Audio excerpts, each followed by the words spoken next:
I do not play many fighting games.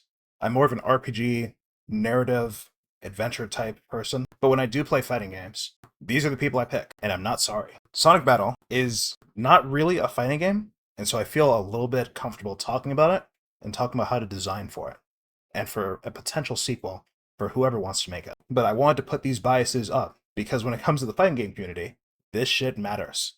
This is the type of player I am. This is how I play fighting games. Once again, though, this is not my genre. I really stick to RPGs, I stick to narrative games, I stick to immersive sims. I do not do fighting games. I'm not an intrinsic player. And that's going to motivate some of the critiques and design choices I make. You do not have to take them at face value, you do not have to follow them. This is just my thoughts. Sonic Battle was an ambitious PvP beat-em-up arena fighter that was constrained by its hardware, the Game Boy Advance. It came out in 2003, a union between Sonic Team and THQ. And at this time, we just got Wind Waker. Melee came out 2 years earlier. We're missing a lot of the staples that have carried on decades later, right? There's no Twilight Princess. Warcraft 3 just came out, meaning it hadn't built its massive legacy yet. I don't know if World of Warcraft came out yet. Was that 2004? There's a lot of things that were missing in 2003. 2007 is where the gaming that we know and love typically is timed at taking off at. And as a result, there are a lot of lessons and game design things that we do today that we did not do back then that resulted in unique and imaginative design choices for this game, but also a lot of infuriating ones. Sonic Battle was made in probably a very short time frame by a bunch of people who probably didn't give that much of a fuck about fighting games or the tenets of fighting games. To do any type of multiplayer, you had to use a link cable, meaning you had to be in physical presence of somebody else. And usually the only time you had a link cable is so you could trade Pokemon. This is a very uncommon accessory. Costs extra money. And you have to have a friend who was on your same timing, which usually they're not. Sonic Battle came out to middling reviews and a lot of comparisons between it and Smash Bros. Melee, a game that came out 2 years earlier. It's just a product this time, really. If you're going to make a sequel to this game, I do think that to retain its identity and not just turn it into a normal fighting game or some type of other strange hybrid, you have to respect the time that it was made, the constraints that it had, and the design choices they made under those constraints. Meaning, while you can do certain things, like you can zoom out the camera, you can move the camera all you want, you can make the stages 3D, you can make them dynamic, the core of the game, and we'll talk about what that core might or might not be later, still has to be respected. First, I want to dig deeper into these definitions. What is a beat 'em up? What is an arena fighter? What are the differences? And how they relate to Sonic Battle? Also, what is that thing about Melee? Isn't that a platform fighter? So, a beat 'em up is a type of action game where the player progresses through a level and they defeat hordes of enemies as they go. Hordes being the key word here. You're defeating a lot of enemies, killing a lot of people. These are typically games we associate with that genre of a beat 'em up. You could argue they stray otherwise, but ultimately they're defined by, once again, going through a level and killing a lot of guys. They can have a lot of features. TMNT features combos and team-up moves. Castle Crashers features equipable weapons and special loadouts and abilities. Naruto has this scroll system that you can equip before a match starts. Double Dragon was kind of basic by comparison. A 3D beat 'em up would look more like a Musa game. Dynasty Warriors might be a pretty good comparison for what a 3D beat 'em up is. You're fighting a lot of guys. A lot of guys. And there's one feature that's missing from a beat 'em up that is featured in the other half of this equation, arena fighters. And I'll talk about what that is. So, by contrast, an arena fighter is just a game where the combat takes place across all three axes. Some of these are arena fighters, but not every arena fighter is a beat 'em up. It's a rectangle and square situation. Castle Crasher technically takes place across all three axes. Do we call that an arena fighter? Sometimes. Some people do. Musa, you can't jump. So, do we call that an arena fighter? No. Yet, some people still call Musa an arena fighter. You certainly jump in Double Dragon, but nobody calls that an arena fighter, do they? Maybe. No, when we think of arena fighters, we usually think about 3 games. Okay, maybe you only think about 2, but I think about 3, okay? I think about Naruto, Ninja Storm, that series, the Dragon Ball Xenoverse games. I guess you could include Budokai Tenkaichi in here as well. And the JoJo Bizarre Adventure games. These are arena fighters. They take place across massive fields, across all 3 axes, and they have very dynamic and spectacle-based combat, and that is a feature of the arena fighter. They sometimes get that nickname, the spectacle fighter, because they take place across huge levels. A byproduct of the fact that they're so fucking big is that they have to use special mechanics in order to catch up across these big levels. The reason why it's kind of vague as to if Dynasty Warriors is an arena fighter despite not being able to jump is because if you run for a couple seconds in Dynasty Warriors, you start a dash, and the dash moves you at times 4 speed or something. It's very fast. You can traverse the entire level that way. Arena fighters, they usually let you lock onto an opponent and zoom into them. And we will come back to that later. Come back to why that's important for Sonic Battle. Now, so far, these kind of sound like Sonic Battle, a little bit, but we still have to address the thing, the elephant in the room, right? Smash Bros. Melee was the sequel to the original Smash Bros. On Nintendo 64. Melee came out in the GameCube in 2001, and it took the world by storm. It was a party game, first and foremost. It has the same trappings as other party games of its ilk. It has a lot of physics, it's a lot of items, a lot of game modes, a lot of very strange and bizarre stages, unbalanced characters and movesets. They had no care whatsoever for what Smash Bros. Melee would ultimately evolve into 20 years later. But first and foremost, it was designed as a party game. It's something you play with your parents. It's not something you sweat over. Melee is what everyone compares Sonic Battle to because all of these games were after 2004. Except for this Naruto game. I think Naruto Ninja Council was... it depends on which one. They came out around the same time. But there wasn't the language or principles or standards to describe what Sonic Battle was. At all. It didn't exist. Something curious about Melee, though. Maybe this contributes to the larger discussion about how you translate Sonic Battle into a sequel. Is Sonic Battle a platform fighter? Melee is a platform fighter. It's compared often, and they both use some type of launch, but is that compatible? Should Sonic Battle have Melee-type launching capabilities? In my opinion, no.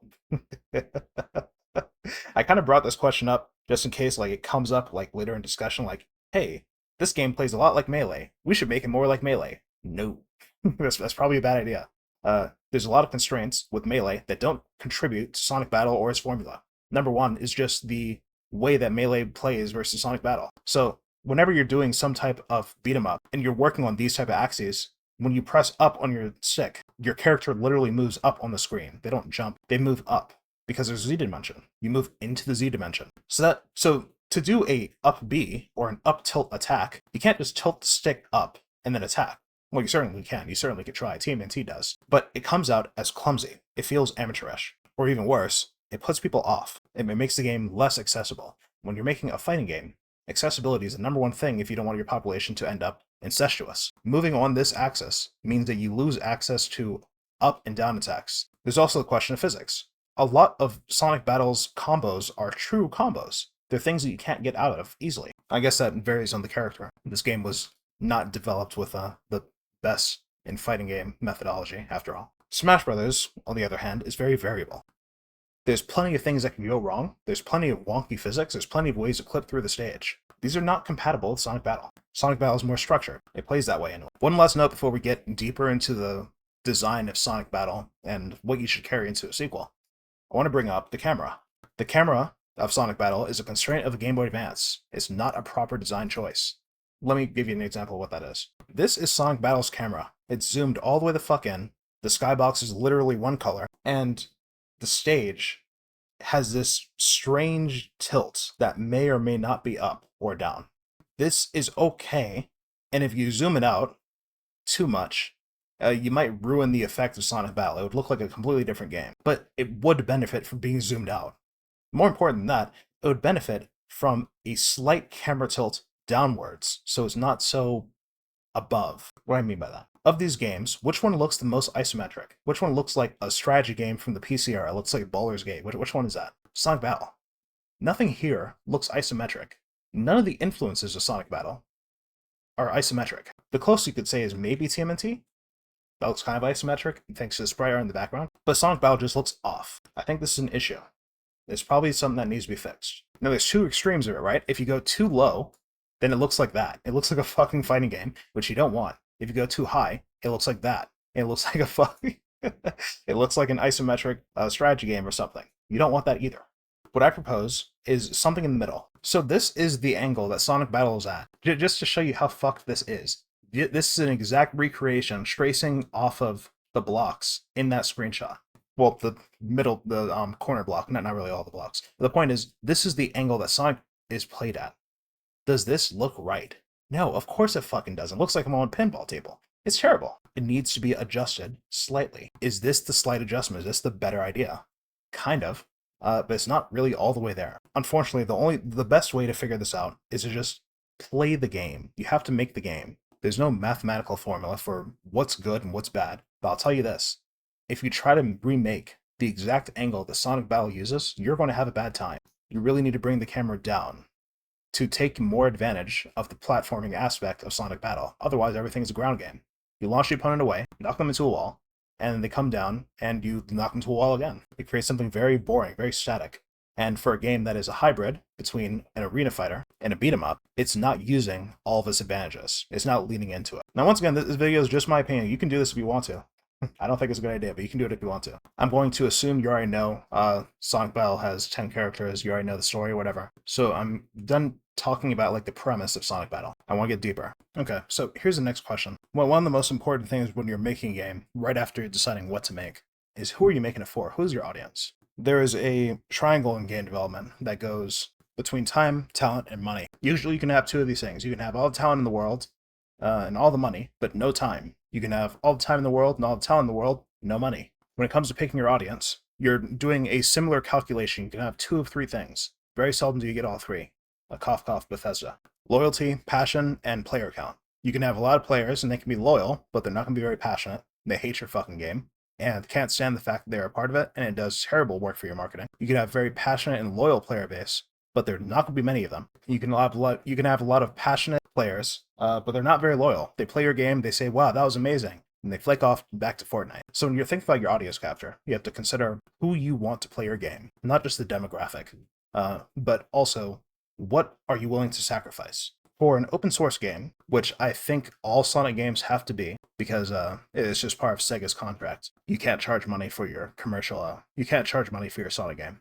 For an open source game, you want a lot of players, and you want them to care about what you're making. They don't necessarily need to be loyal. They don't need to come back week after week, day after day. What's important is they care enough to spread the word, and ideally that brings in more contributors, which keep the lifeblood of the game going. Remember, this is kind of sort of a fighting game, so you want fresh blood to come in. You don't need a lot of loyal players. You don't need a bunch of old guard who are kicking the shit out of the newer players.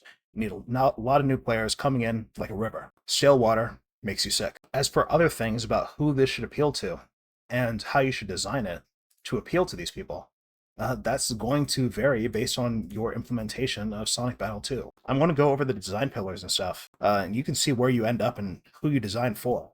But I'm saying this audience thing ahead of time because I want you to always keep this in mind. Who is this for? Who the fuck is going to play this? What type of person are they? What other games do they play? These are things you're going to have to consider. And as for the question of what is the most important part of a Sonic Battle 2, should every character be Emerald? Spoiler alert, yes, obviously. Yes, every character should have the diversity of Emerald. When we look at the reviews on Metacritic for Sonic Battle's mixed review scores, one thing they all praise is the create a character. This is a novel concept. Not many games have done this by this point. Remember, it's 2003. Emerald is an anomaly, and he's a sick anomaly. However, he's hella unbalanced, right? You can't have a character that's using everyone else's fucking skills and get away with competitive play. That doesn't make any sense. However, the verbosity of Emerald and the ability to create a character is a latent design choice that has carried over and now permeates all modern fighting games. One way or another, you are able to customize your fighter. Usually not just with costumes, but with some kind of skill set. In the Xenoverse games, they do this horrific thing where you use capsules to boost your stats. That means players that come in brand new have to go through a grind to grind up their stats and buy equipment and equip themselves like it's an RPG in order to face off with better players without getting their shit washed. In other games, it's just a simple equipment or a skill slot system. In Naruto games, you can pick what items you bring into combat, right? And I think it depends on the Naruto Ninja Storm game, but I'm pretty sure you have to buy these in a shop. Like, they're not free. Eventually, you can buy, like, a maximum quantity of them. You don't have to worry about money anymore, but still, you have to grind a certain extent. The PvE crosses into the PvP. In later Street Fighter titles, there's an entire create a character. Same with later Tekken titles, an entire create a character. You can't bring that character into combat, but it's there. Well, you can, but you have to take off a certain rule set. Smash Brothers in Brawl allow you to use your Mii character as a custom character, as a custom fighter. You can equip all types of moves on the guy, but once again, you can't take it online. You can't fight with it outside of a PvE scenario. The point is that whenever fighting games have this draw, I don't think most people see it as a detriment. I think most people see it as a benefit. It brings in your PvE players, audience capture, and because it's a setting or a toggle for the stats, and if they should be brought into online play, it keeps the competitive scene okay and healthy. That is not the case for Xenoverse. I can't speak on that. That sounds like a nightmare. Whatever the fuck they got going on up there. Yeah. Anyways, every character should be Emerald to some capacity. But what does that even look like? Loadouts. There's we already talked somewhat about like the equipment system from Naruto and the capsules that you buy in Dragon Ball. There should be a loadout system. Emerald has these cards that he loads into the back of his head or something, and that is how he learns his skills. But there's simpler systems that we can take from other games, or rather more fitting systems that aren't so robo-adjacent. In Super Smash Bros. Brawl, you can unlock stickers during the story mode, which you can stick onto the bottom of any of the characters and give them stat boosts in a specific area. Stat boosts aren't really a good choice for a fighting game. Look at Dragon Ball once again. But this idea of equipping things, as many things you can fit onto the bottom of a character is, what are they? Wherever the fuck this yellow thing is, onto the bottom of it. This is worth noting. You can't overlap the stickers. And so it's a natural way to convey, hey, this sticker is powerful and it takes this much space. You have to balance where you position it and how you position it. Unfortunately, I don't think there was a way to rotate either, and that's a shame. Another example could be Kingdom Hearts 385 over 2. Did I say it right? 358? 358 over 2 days. Yeah, that's it. It's in the fucking file name. They have a type of Tetris grid inventory thing where you can link skills together and their synergies will create different effects and give you different abilities on your hotbar. I think this system is a better fit for a fighting game. Just take out the item part. And you can leave the synergies, and you can come up with a lot of very creative loadouts. I'm not saying Shadow should be using Sonic's moves. What I am saying is that Shadow should have a move that makes it so that when he uses any type of chaos energy, it can link into another move by default. It's a true combo. A true combo type of setup that you can do in this grid here would customize Shadow way beyond his intentions. In Sonic Battle right now, Shadow is a speed character, I think. He's the fastest character in the game, and that's kind of his entire thing. But he's also the slowest to charge, alongside Sonic, very slow to charge his super meter.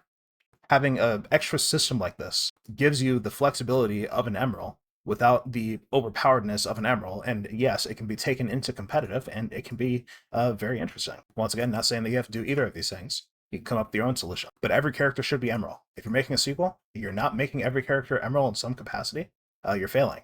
And this kind of also touches on the question of shot, power, and trap, right? Shot, power, trap was a dynamic thing that popped up like a Battlefield loadout every time you died in Sonic Battle. Basically, it's rock, paper, scissors every time you die.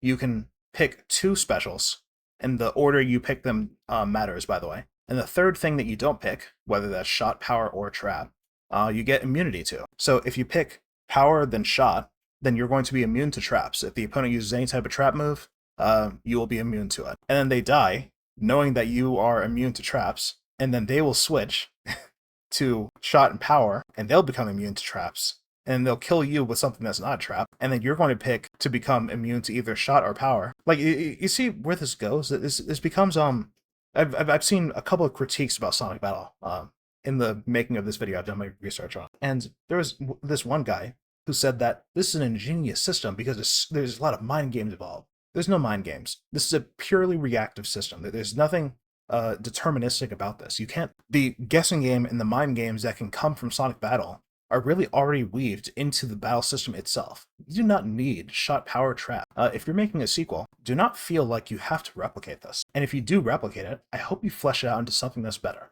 Because this is just, they're immune to traps now? Okay, I'll use power next time. They're immune to power now? I'll use shot next time.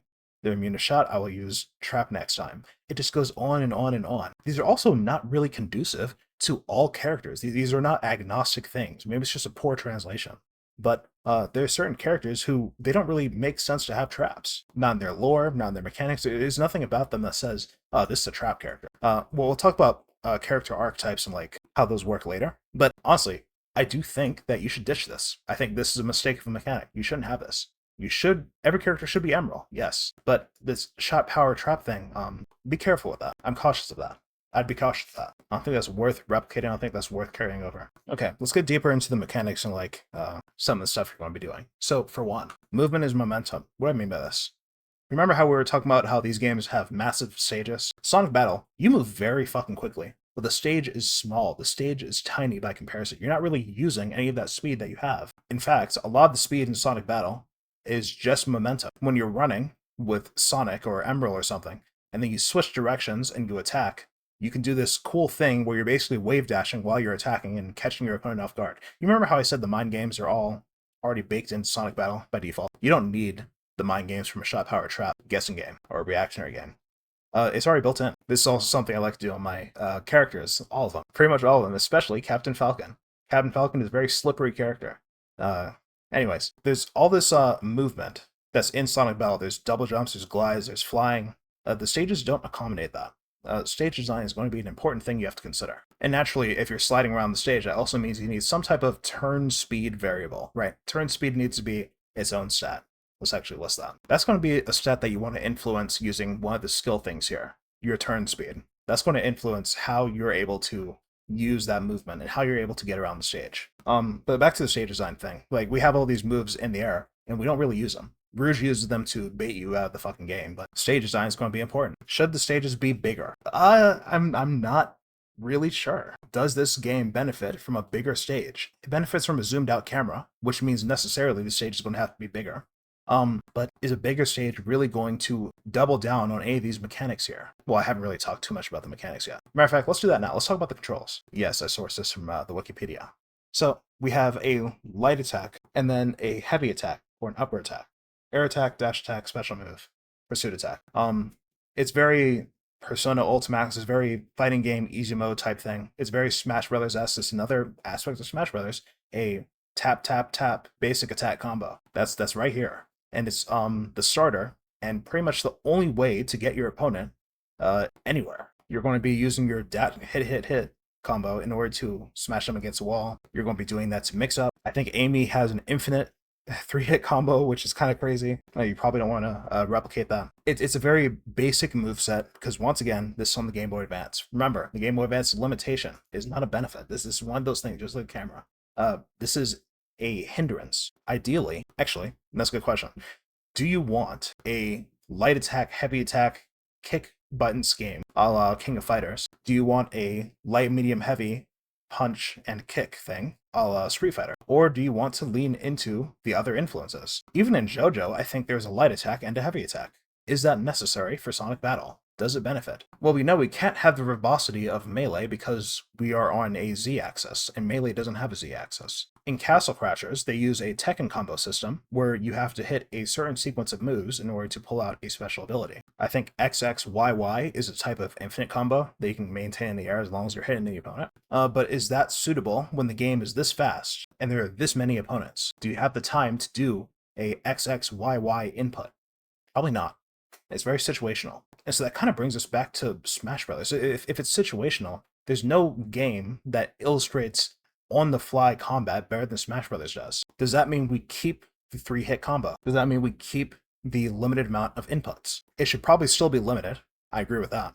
But I don't think that having your 3-hit combo on the same move, on the same button as your heavy attack is a wise choice. Instead, and spoiler alert, I've already kind of seen this from a Sonic fan project that already exists. You can introduce depth into these button inputs by using hold inputs. You hold B. The longer you hold it, the stronger the move. So smash attacks. Smash attacks would be a great expansion to this type of moveset. Not really directionals. Directionals are difficult to pull off. Remember, Z-axis. Difficult to do. Should there be a grapple? A type of grab mechanic? It's not really necessary because the shield in this game is rather weak. It's short shield. You could have a grapple for variety, but I don't think many people would use it. Unless the grapple is not really a tool to beat a block. It is not a counter. It is a repositioning tool. So if the grapple moves you up, it sends the opponent up so you can chase them, which is a pursuit attack, then now we have an easier way to do this core feature without going through the 3-hit combo, without doing the heavy attack. We have another way to trigger it. Remember, we were looking for a determinism. We're looking for things that the player can control, not just some random or reactionary shit. We're looking for proactive things. Grabbing the enemy and throwing them in a direction so you can chase after them. That's interesting. Smash Brothers also does this. You grab an opponent, you pick a direction, and you throw them that direction. Now, of course, throwing them down creates a strange thing with the physics and the launch trajectory. Yeah, I don't know if you're going to be able to replicate that in Sonic Battle, but you can certainly try. But this all comes down to the thing about wall bounces. Wall bounces are exclusive to against walls, but nobody has asked about floor bounces or ceiling bounces. Once again, Smash Brothers. There is no ceiling, though. And this comes back to the stage design thing. For there to be a ceiling, my camera would be obscured right now. My camera would be like this. How do I know where I'm at? Maybe there's a silhouette or something, right? Maybe there's a type of transparency effect you can do. A lot of games do this. Is that good stage design? Does that fit Sonic Battle? Does that fit an expansion of Sonic Battle's core design? Or is that too much of an overhaul? Is that too different? Once again, I'll leave that for you to decide. But it's a question I'd be asking myself. This game really isn't a platform fighter, but to fit its arena fighter tendencies, the stages probably do need to have some amount of verticality. Otherwise, it's not really using it. Like, what's the point of jumping if I don't really do shit with the jump? If jumping is just what I end up doing after I do a pursuit attack, is that useful? It sounds like an option is kind of cut off to me. Air attacks just leave you too vulnerable. There needs to be better air control. There needs to be more reasons to be in the air, and that usually means floating platforms, not just these blocks on the ground. If we have characters that are flying and climbing walls and doing all this shit, they need a reason to be up there. They need somewhere to stand. And maybe the answer to this is just a dynamic camera. So if you're on a platform and in the air, then you can look down on the opponents like this. The camera switches to this when you're at a certain altitude. This is easy to program. It doesn't take a lot of time. It's just a small little if statement built into the battle script, or into the camera script, rather. So, smash attacks, grapples, there's something to be said about the fact that you can rotate, right? And once again, this goes back to the arena fighter trappings. You can rotate by double tapping your L button. And depending on the camera, this can make you sick.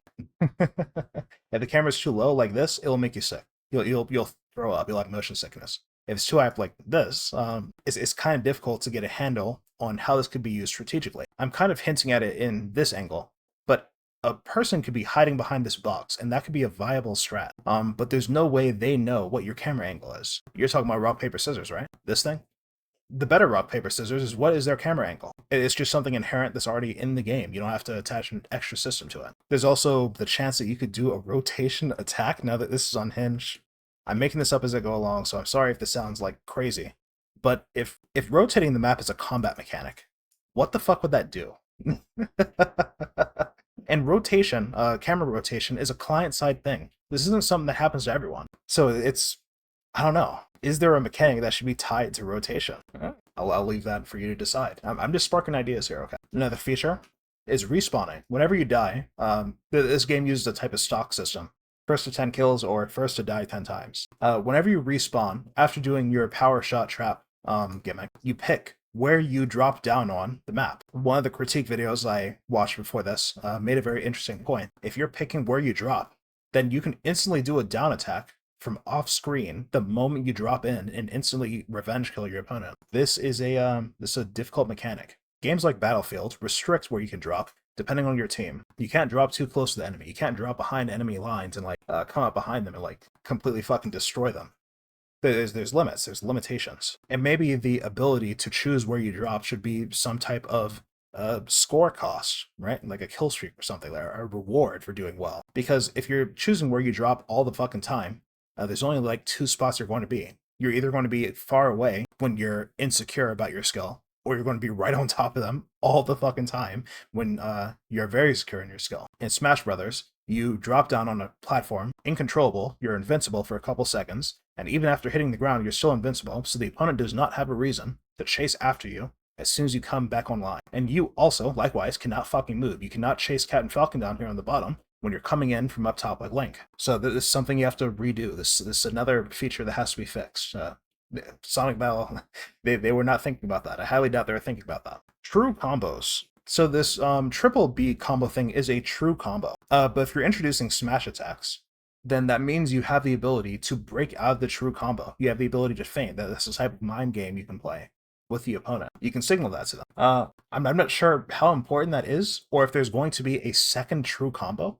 If you want a second true combo, do you want a heavy attack, heavy attack, heavy attack? I don't know. Also, for the record, I do think that you should split across on X and Y your light attack and your heavy attack. It just makes it easier. Well, like I said, directional attacks are difficult with the way this game is. Across the z-axis, difficult. So I recommend moving your heavy attack to Y and your light attack to X. It's probably going to be easier to access for newbies. You can keep the rest of it. Just pointing this out. A charge heavy attack could be a special move, or you could just keep the special move in R. It doesn't really matter. I don't have any strong opinions about it either way. But the question is, do you want a true combo for your heavy attacks, or just light attacks? And how does the opponent break out of the true combo? In Super Smash Bros., when you and the opponent attack at the same time, you bounce off each other. In Kingdom Hearts 1 and 2, whenever you attack the opponent at the same time they're attacking you, once again, you bounce off each other. There probably needs to be some type of attack parry. Not a defensive parry, like the guard, which is a type of parry, because you can't really hold it. If you hold it, you turn into an HP recovery.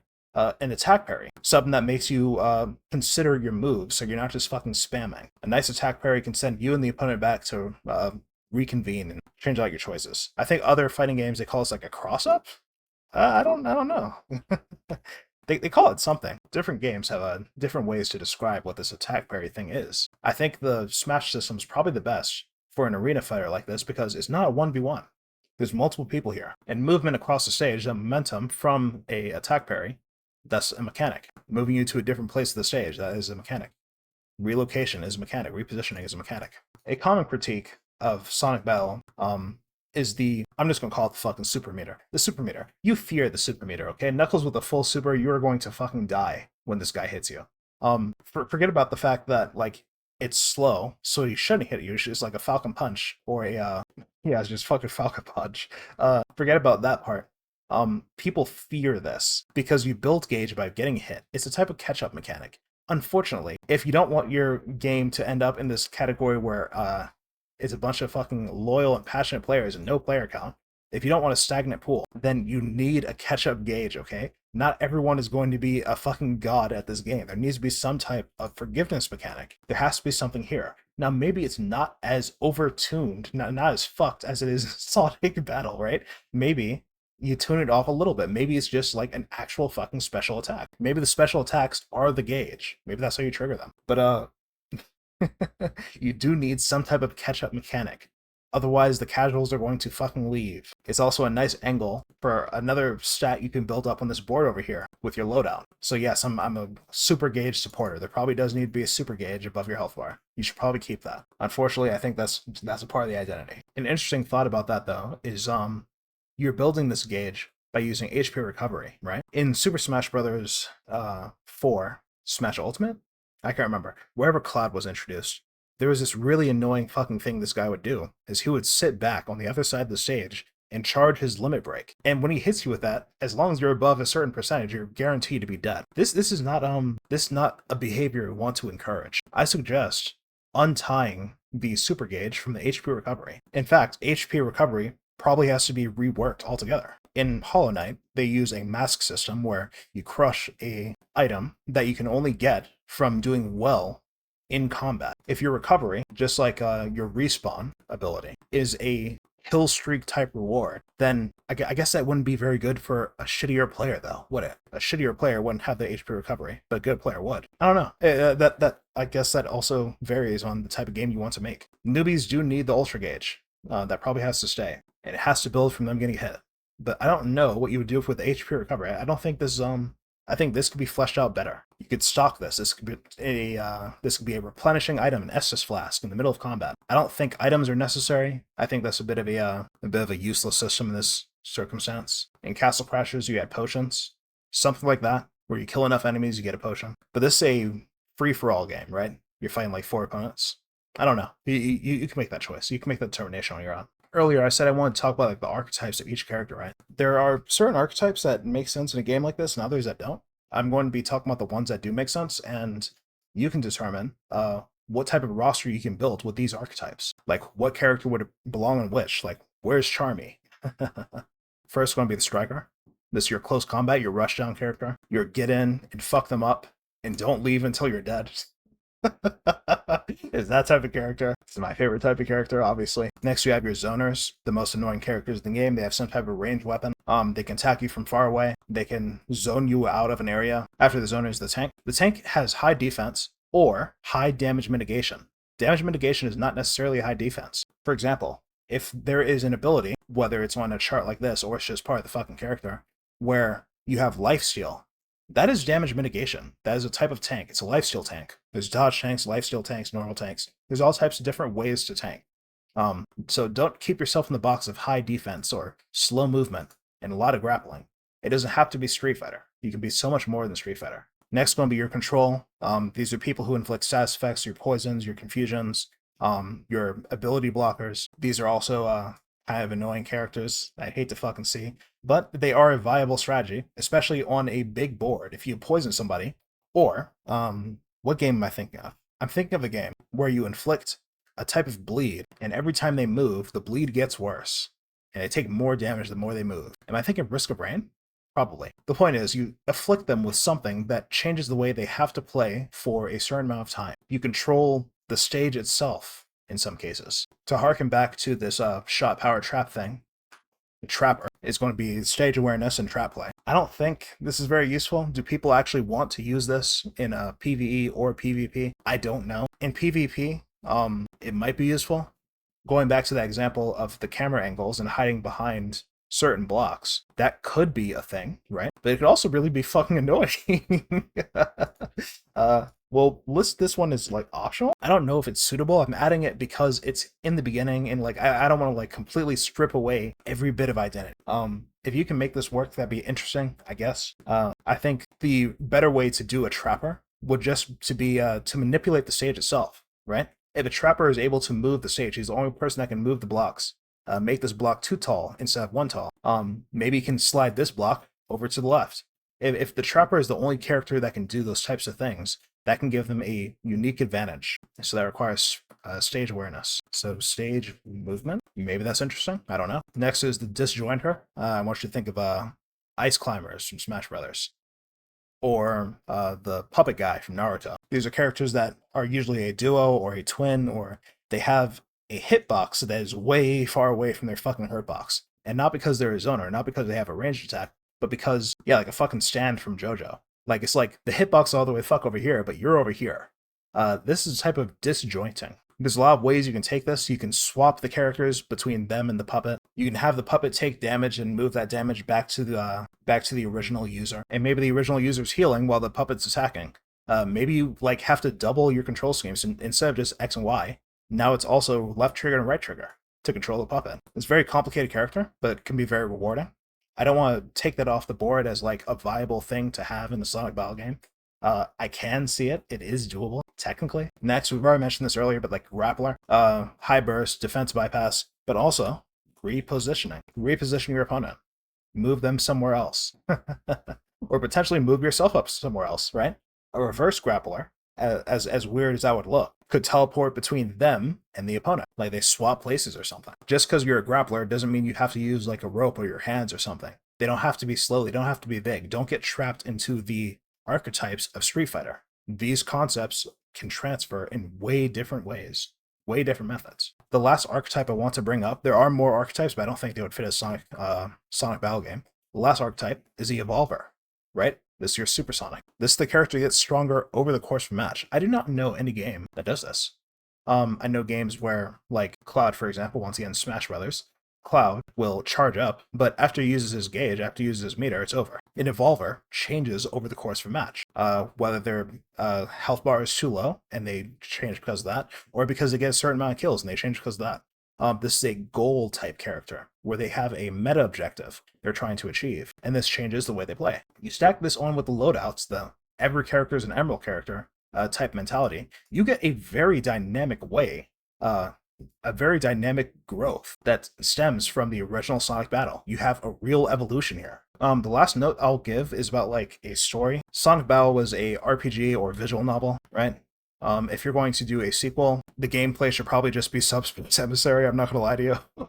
Or a traditional beat 'em up. There's no reason why Sonic Battle couldn't be TMNT. There's no reason why Sonic Battle couldn't be Castle Crashers. If you're doing a story mode, please do this last, right? Get this down first, get this down pat first, the battle mode first, the PvP first.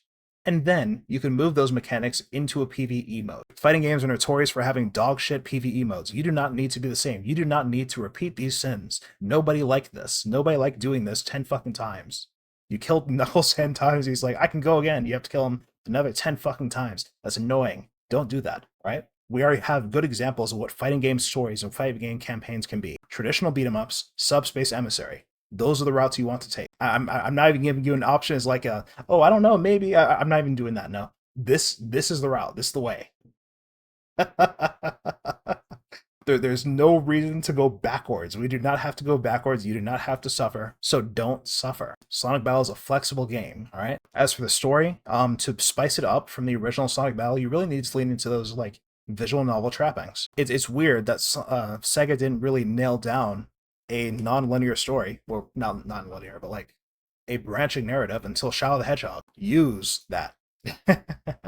You want to branch the visual novel structure in a way that's mechanical and narratively. And narrative. So what I mean by like mechanically, if you fail a certain gameplay challenge, if you fail a certain boss fight, if you fail to get a certain objective, if you fail to get to the objective in a certain amount of time, if you fail XYZ, something should happen to you. There should be a failure state. And these failure states should lead you onto a failure route. Maybe you redeem yourself, maybe you don't. But this gives you a type of replayability, as opposed to Shadow, where it's just like pure narrative and like you can only access this level by going through this route.